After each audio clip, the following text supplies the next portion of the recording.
Allah mampu mawon tiap disa dikai nabi, tapi Allah tidak melakukan itu, cukup nabi sitok.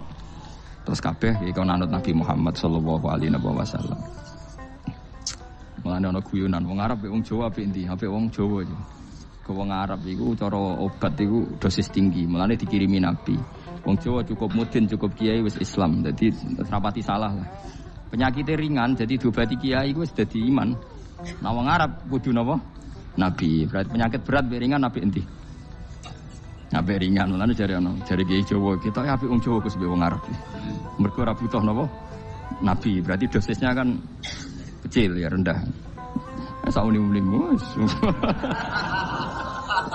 Wong bingung ngono kok omongane wong napa? Bingung. Lha opo nganalisis ngono barang. Ya wong nganggur wis repot wis.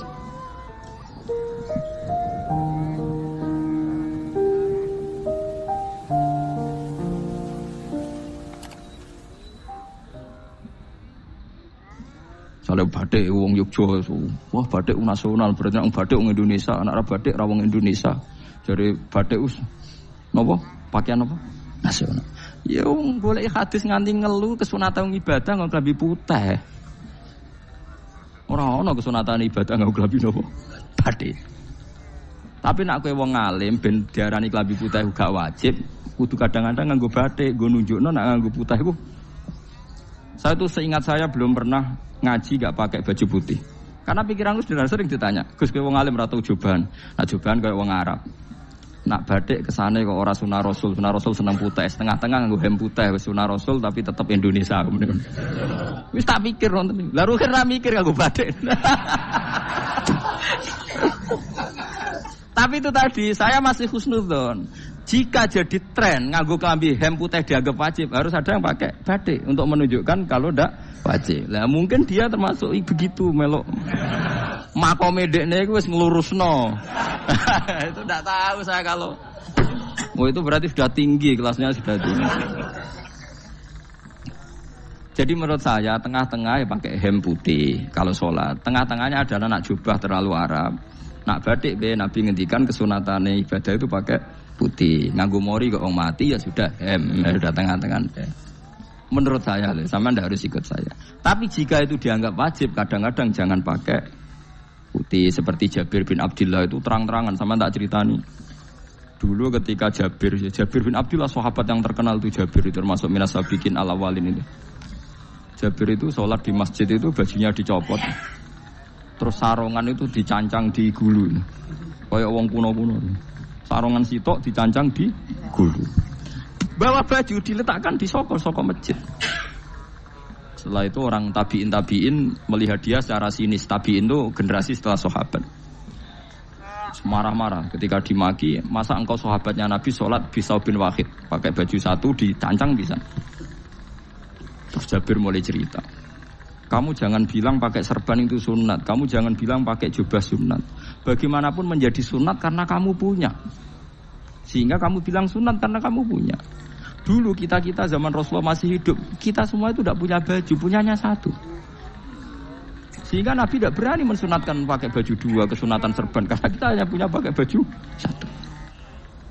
Kita harus mikir bagaimanapun di antara kesunatan itu karena kita mampu. Setelah tidak mampu, tidak ada sunat. Terus Jabir mulai marah-marah, termasuk yang diceritakan. Kalau kamu bungkus orang mati gimana? Ya tak bungkus utuh sampai sikil bedasi raketok. Ya kan ya, nak ini yang mati dibungkus sempurna tuh. Nanti kok pepes itu ya dibungkus, terus bariku lagi dibuka raine ya. Ya mus, sing mudin-mudin rai ya. Terus Jabir cerita. Cara kowe wajib to ora jare Jabir? Nggih wajib. Ya wajib mergo iso. Terus dia cerita, dulu Sayyid Hamzah, dulu bapak saya Abdullah, Jabir bin Abdullah. Itu saking enggak adanya baju. Itu nak ditutup sirai mbek sarong, mboten kafan. Iku ketok sikile. Nak ditutup sikile ketok sirai. Akhirnya do matur Kanjeng Nabi kon nutupi sirah waj'al ala rijlihi sayan min izkhirin. Akhirnya sing sikile ditutup suket. Saking gak anane baju. Woi saiki Islam wis jaya kecangkeman sithik-sithik muni sunat wis maki-maki mbek Jabir. Wis meneng jar. Terus terakhir ngendikan ngene, Aku nglakoni iki liyaronil ahmak misluk. Pancen tak jarak aku salat ngene iki bento-bento kowe ben roh. Nak dhisik sejarah Islam ngene iki aja. Liyaroni al ahmak misluk. Ahmak ku bento sing level tinggi, medium men. Itu ulama betul ya begitu. Saiki wong Islam jog tuku kurma gampang. Sidik-sidik buka kurma sunah Rasul mergo nganggo kurma. Ya perkarane ke kelar tuku. Zaman kene Gunung Kidul melarat nganggo apa? Aneh-aneh iku. Makanya di fikih jelas nek iso kurma, nek iso asal manis, nek iso asal gak nyolong titik wis. Kok cek repote hukum. Bagaimanapun kue kecangkeman muni sunan mergo mampu. Zaman kira mampu orang muni ngono padahal hukum itu dhisik-dhisik. Hukum itu baru apa sudah kemarin-kemarin? Wis menengahe. Kula ge sering, ngger kula kan kiai, ngerbut poso sering sowan kathah. Kadang sing sowan luwih mlete timbang kula. Gus kurma Gus, nggo apa? Nggih sunah Gus. Ah sunah mbahmu pangan kowe. Oh kiai mbok warai ra sopan. Aku nak buka aku degan amne. Aneh-aneh ya amne. Namun di sunah dia ora usah kecangkeman. Lagi buka kurma pirang tahun, lebih kali tahun Gus. Umur piro? 40 Gus. 38 tahun gak nggo sunah lagi 2 tahun gegere gak karuan. Biasa saja. Dulu Nabi itu ya biasa. Nabi kalau zaman ngendikan yang ngeper sampai 4 kali. Kalau gak mampu ini, kalau gak mampu ini. Nabi kalau ngendikan ya gitu sampai diulang-ulang. Karena Nabi tahu tidak semua umatnya gampang mendapatkan itu. Misalnya kafaroh puasa 2 bulan nuntut, kalau tidak bisa ngasih makan orang miskin sekian, kalau tidak bisa gini sampai habis. Ulu ma'rufin sedekah, kalau tidak bisa ya Rasulullah firsana satin, sampai ludus gak usah sikit tamrotin. Kalau gak bisa fabi kalimatin thayyibah, cangkem sing apik. Nak ra iso sementing aja merengut. Terakhir walau bitol qatin apa? Wajin. Itu lama mewarisi sekian kebaikan yang diajarkan Nabi, tidak terus dipatenkan satu ngel-ngel wong akeh. Kono apa ngekek kurma khutbah bareng sumber. Wes pangan dhewe entekno. Ya ana sing sabar, wis kula tobat Gus mun mboten ngomong-ngomong ngono ya. Ya biasa saja kalau ingin sunah-sunah biasa saja. Dawe Nabi wal qasda tabluhu. Kamu itu yang biasa saja. Biasa itu ya standar saja. Ya biasa. Jadi Nabi dulu kalau melakukan sunnah itu biasa. Sunnatun sanaha Rasulullah sallallahu alaihi wasallam. Ini sunnah yang dilakukan Nabi. Tapi di luar yang azimah. Azimah itu yang wajib atau fardhu ain itu sahabat biasa. Karena bagaimanapun kita bisa begini karena mampu. Seperti Jabir tadi, orang bisa sholat pakai serban, pakai jubah karena mampu. Zaman Nabi awal Islam. Sama lihat Bilal, ada nak belodor gitu tuh. Sama lihat film Umar atau film-film Bilal. Itu memang nyata dulu itu la yajidu ahaduna illa thawban wahidan. Enggak ada yang kecuali punya baju apa? Sama dulu film-film, mulai versi seneng kitab sampai versi film itu sama. Bilal nak adzan ya blodor, ora adzan di blodor gak sopan. Oh memang ya duwene klambi mok sitok iku. Adlok ceritane Sa'labah bersolat salam langsung melayu. Berkali-kali agar bersalam melayu. Jebule apa genta kae. Ya salah bang bersolat orang witir melayu kenapa? Saya takoki ya Rasulullah, takoki Nabi. Salah bah kata sahabat-sahabat kowe nak salat bar mulai langsung melayu. Ya Rasulullah, kami kula namung setunggal, istri saya di rumah aja utuh. Bisa saking tidak adanya baju.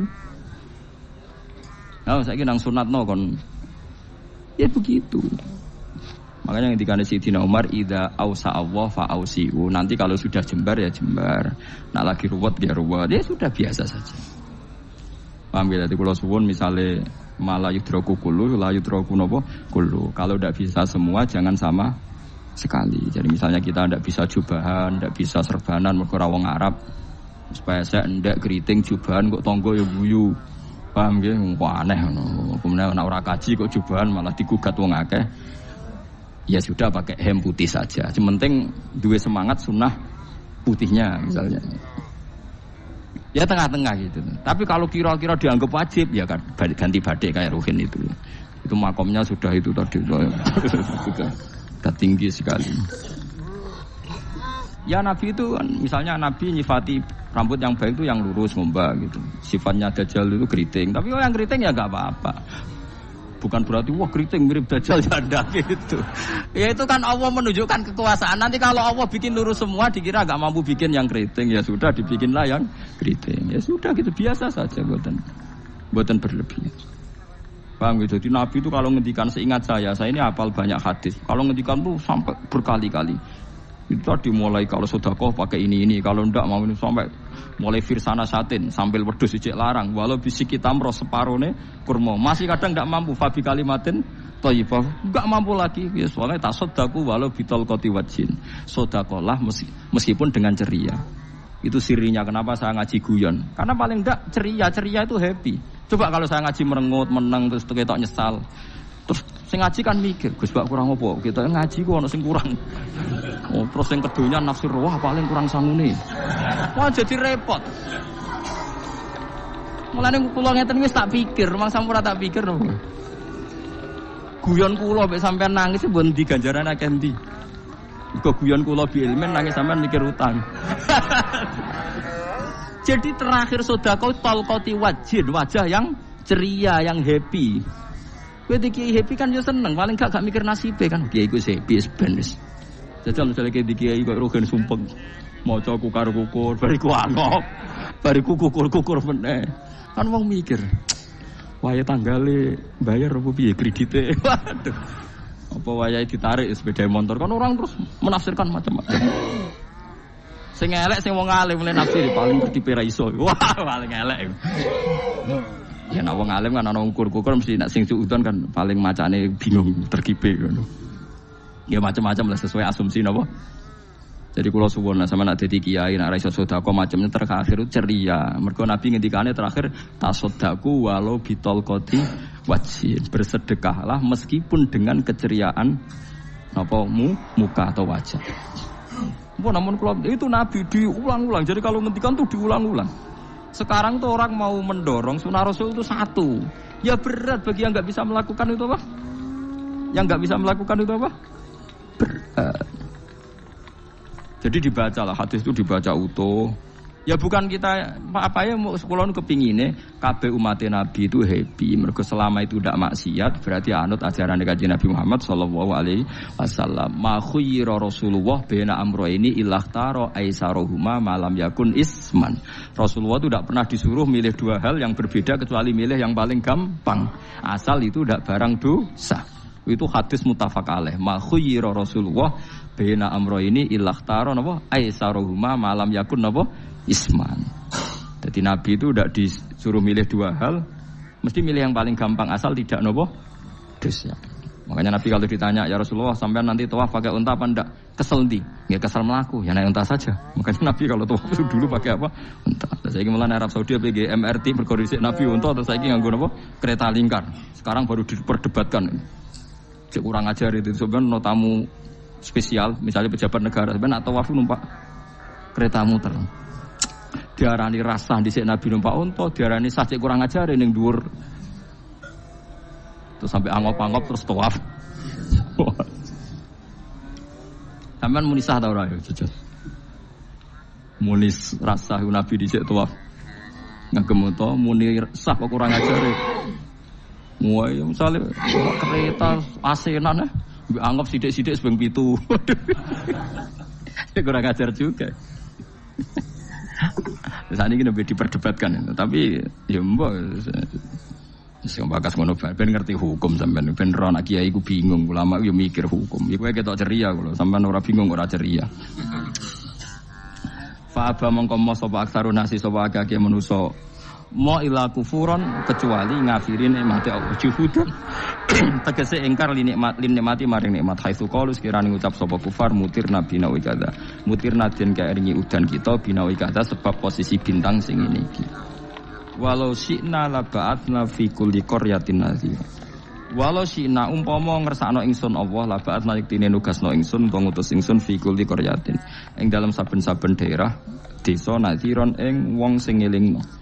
Umpama wong ngersakno kabeh desa yo nabi, tapi kok kakek nabi malah repot kan.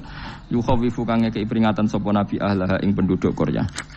Walakin ba'asnaka tetapi ning ngutus ingsun ka ing sira Muhammad ila ahli qura maring kabeh penduduk kuliah sekobane ahli qura nadhiron khalidati nadhir khalidati nabi liya'zuma supaya gedhe apa ajruka ganjaran sira. Tapi kabeh nabi niku ya pokoke Allah mampu mawon tiap desa dikeki nabi, tapi Allah ndak melakukan itu, cukup nabi sitok. Terus kabeh ya iku nanut Nabi Muhammad sallallahu alaihi wasallam. Mulane ana guyonan wong Arab wong Jawa apik endi? Apik wong Jawa aja. Ke wong Arab iku cara obat iku dosis tinggi, mulane dikirimi Nabi. Wong Jawa cukup mudin, cukup kiai wis Islam. Jadi rapati salah lah. Penyakitnya ringan, jadi diobati kiai iku wis dadi iman. Nah wong Arab kudu napa? Nabi. Berarti penyakit berat be ringan apik endi? Apik ringan, mulane jare kiai Jawa kita apik wong Jawa kus be wong Arab. Mergo ora butuh napa? Nabi. Berarti dosisnya kan kecil ya, rendah. Sauni-uni mus. Wong bingung, ngono kok omongane wong napa? Bingung. Lha opo nganalisis ngono barang. Ya wong nganggur iku repot terus. Fala tuti mongko aja nurut sira al kafirina ing pira-pira wong kafir fi hawahum ing dalam hawa nafsune kafirin. Jadi kalau aja anut wong kafir ning menyangkut hawa nafsu. Tapi nak menyangkut kebaikan wong kafir sing kita kadang kalah baik dalam hal sosial. Ya malah Allah kadang melehno kita mergo kok kalah mbek wong kafir. Iki misale ngeten gini, makanya Imam Suyuti nafsiri fala tutil kafirin ai fi hawahum. Dalam hal yang bersifat hawa napa? Nafsu. Misalnya begini, saya contohkan, Allah melehno wong mukmin. Ada sahabat ketika perang itu tangannya terputus, kakinya juga terputus. Terus matur Rasulullah, ya Rasulullah gara-gara perang derekno engkau, saya tangannya putus, kaki saya putus. Ternyata tidak diapresiasi sama Allah, malah disalahkan. Gini kok Allah terus nurono ayat iyam saskum korhun faqad masal qoma korhum mislu. Jika Anda luka karena perang, orang kafir pun luka. Wong kafir wong gento wae wani luka demi kekafiran, kok kuwe wong Islam jari demi Allah ora wani luka.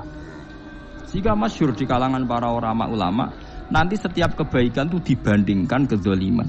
Ya, saya ulang lagi, nanti setiap kebaikan itu dibandingkan kezaliman. Misalnya kita jadi kiai ora enak, ora gaji tetap, tepak-tepakan, kadang untuk duit, kadang ora. Enak jadi PNS gajinya tetap. Nanti kita disalahkan Tuhan. Pedagang narkoba itu gajinya juga enggak tetap. Resikonya tinggi, ditangkap polisi, hukumannya mati, itu saja berani. Kowe nyai dirimo ngono ra wani. Kowe tahajud kanyeben, bengi-bengi tangi tahajud kanyeben. Tukang maling ayam bengi-bengi tangi nyolong. Resikonya tinggi ya anyep wani. Jadi nanti kowe di depan Tuhan dimaki-maki, kesalehan kita akan dibandingkan kezaliman. Kan ana wong saleh diutangi dhuwit ora oleh medhit, sebenarnya dibandingno maling mbek maling utang-utangan, wong saleh ora utang-utangan. Ya memang begitu.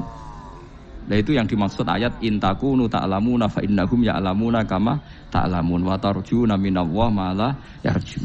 Jika kamu merasa sakit karena berjuang demi agama, orang-orang zalim juga sakit karena kezalimannya. Toh mereka berat. Coba jadi kiai bandar narkoba resikonya tinggi mana coba? Resiko jadi bandar narkoba. Antar geng narkoba juga musuhan, takut ditangkap polisi.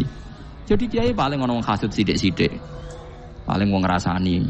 Kiai sawene ngomong tok ora iso nglakoni paling gitu. Padha kiai ini paling kasut.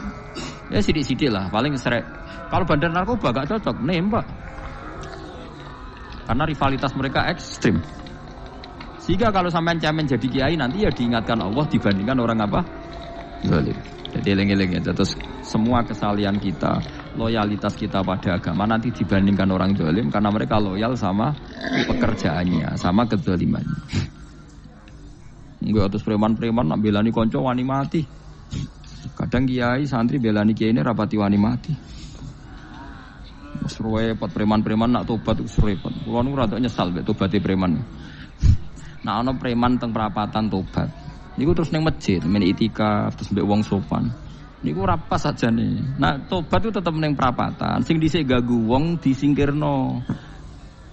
Jadi ku tobat tenan sehingga dhisik perapatan sing gawat dadi gak gawat. Mergo sing preman gawat diganti preman sing lunah. Ora terus ning masjid ya sing iki tetep diganti generasine ngono. Mestine maksudnya ora kok terus elek mboten mestine tobaté ngoten niku. Sayyidina Umar itu dulu itu menakut-nakuti orang Islam. Angger ana ndekne wong Islam wedi kabeh. Terus Abu Bakar ya wedi kabeh wedi. Suatu saat Rasulullah mlaku-mlaku ngerti Umar gulut ning ukat, menangan. Kata Rasulullah andikan yang Islam itu hebat Islam. Hanya Rasulullah berdoa wa ma'izal Islam fi Umar. Akhirnya Umar masuk Islam. Hari Kamis masuk Islamnya. Mas kira tau mikir itu sadinane, kula roh sadinane dongan Kamis masuk Islam Jumat. Ning omahe adike, ning gone IP-ne. Kok diwacana Quran surat Toha. Barang Islam metuki Nabi, mohon walhasil bar Islam teng Zaid bin Arqam ning bene Nabi terus langsung marani Umayyah Abu Jahal ora terus ning masjid menenge mboten langsung marani Abu Jahal. Angger ki ganggu Nabi tak pateni. Bariku marani Abu Jahal, aku saiki wis Islam iki ganggu Nabi tak pateni. Gentenan wong kafir sing dhewe. Paham nggih?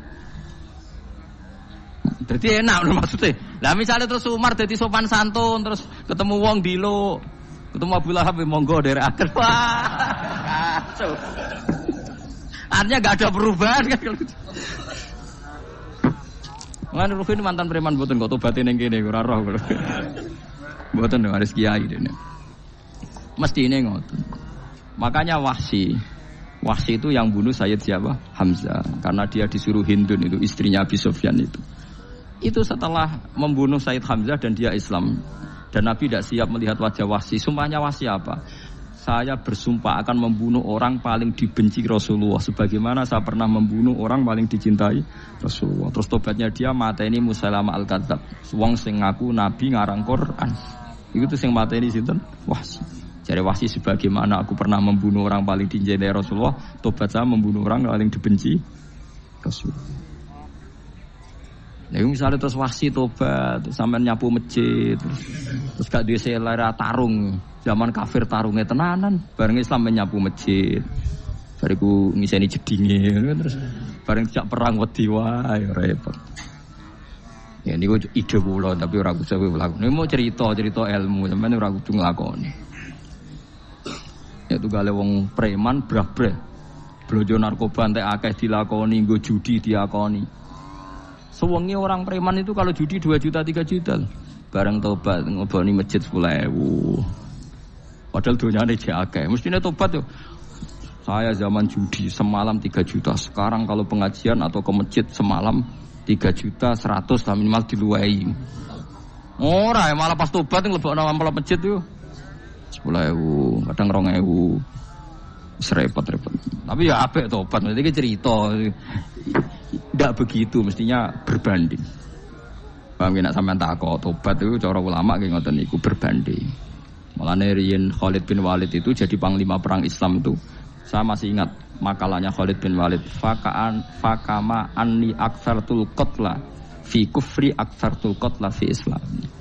Dulu ketika saya kafir adalah sangat banyak membunuh orang Islam. Perang Uhud kalah itu karena panglima orang kafir adalah Khalid. Dia cakap sekali dalam ngatur strategi perang. So Khalid itu utek elek kan, pikirannya ala sahabat yang menuso ruhin es kayak wong wedok ambek apa jenenge ghanimah mesti medun. Nah, sahabat ora kabeh kaya aku kan ono kaya kue barang macam-macam. Gunung Uhud itu dhuwure mok sak musolane iki jamira Gunung Uhud kaya Merapi niku mboten. Nah kalau Merapi amanah yang dhuwur tetep ra kenek, meleyang to. Jadi Gunung Uhud itu dhuwure sak musolani mbok dhuwur putih. Wong kula nate mriko bolak-balik kan gak bisa nerong tahu. Kula kaya wong India dadi melok itikaf teng Gunung Uhud. Mbok piye dalile mbok ya ora roh. Lah itu Khalid bin Walid pinter, dia ketika kalah itu muter ke belakang terus ghanimah itu dilepas. Nah, dulu itu dalam perang dulu tuh ghanimah itu kan perempuan sama apa? Ya sama barang-barang itu. Ketika dilepas itu dianggap sudah mengaku kalah. Ada sahabat yang kok ruhin itu udah akabir sahabat, ada sahabat papan atas, sahabat yang seperti itulah. Sahabat kebanyakan turun ternyata Khalid itu muter terus naik dari belakang. Pas sahabat turun, dia naik dari apa? Yo penak karek manai kok dhuwur, itu akhirnya kalah. Itu ya gara-gara strategi ini Khalid bin Walid.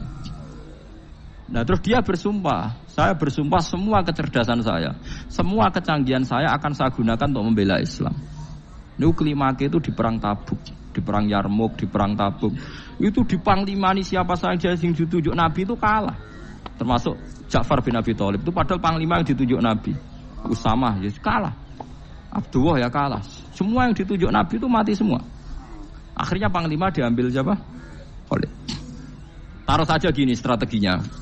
Anggap saja Arab itu padang pasir. Tidak sampean biar tahu bahwa orang soleh yang cerdas itu banyak. Jangan kira soleh itu tidak butuh kecerdasan, butuh. Arab itu kan padang pasir. Ngono jelas gini, gambarannya apa? Padang pasir. Itu kalau perang itu kan taruh saja orang Islam itu 3.000 musuhnya 10.000. Memang kejadiannya gitu, 3.000 musuh 10.000. Itu kan berbanding berapa itu? 30 ya?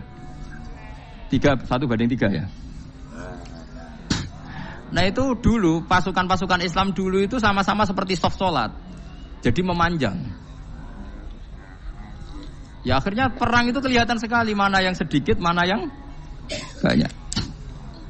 Habis Khalid strateginya dirubah. 100 orang di depan, anggap saja gitu. Pokoknya tak kayak gambaran coro Jawa paling gampang. Lagi mau kitabnya malah bingung loh. 100 pasukan kuda yang di depan tuh disuruh negarkan kuda, disebut fal mughirati subha itu. Yang itu wal adiyati napa? Dobha fal mughirati subha itu. Jadi pokoknya anggap seperti itu. Fal muriyati apa? Qadha itu. Kuda yang 100 di depan disuruh menegarkan. Pokoknya kon gerak sehingga debu itu banyak bertebangan. Terus pasukan yang 3.000 itu disuruh memanjang. Memanjang sepanjang-panjangnya. Karena di depan ini ada tegaran kuda tadi, orang kafir yang di sana itu melihatnya ada bantuan datang baru. Wih, pasukan Islam teko wakil, panjang lagi. Dikira jumlahnya itu sampai 50.000 lebih. Paham sih maksudnya? Sehingga wong kafir melaju perkara ini tidak mungkin kita tandingi. Orang Islam dapat bantuan baru, padahal ya wongnya podo. Mau baris setok dirubah. Nah misalnya sing mimpin Mustafa sembah jare mati ya sahid, mati kabeh wong Islam.